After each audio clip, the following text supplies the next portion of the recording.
Missional challenges us to rethink the notion that the church has a mission in the world and really embrace the idea that God's mission in the world has a church. I'll say that again.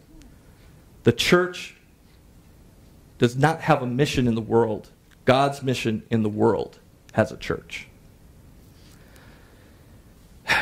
It's really humbling for the church to be subservient to God's mission in this way. Frankly, we got to this point through decades of old paradigm Western missionary activity, where we would send missionaries from Europe and the U.S. to Africa, Asia, Latin America, with this idea in their heads that they had God in their pockets. They're going to bring God to those people over there who are living in darkness.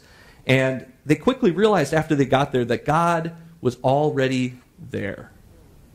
Eternity was in their hearts. And in fact, many cultures were already overflowing with story and imagery that perfectly fit the biblical narrative, the Christ story. So it's really the global church that's forced the Western church to reevaluate its paradigm of mission, which led thinkers and practitioners like David Bosch and Leslie Newbegin to rethink the theology of mission, or missiology, to give us this new paradigm that we have now, which is best described by the term missional. It sounds like the old terminology of mission and missions, but it's fundamentally something different.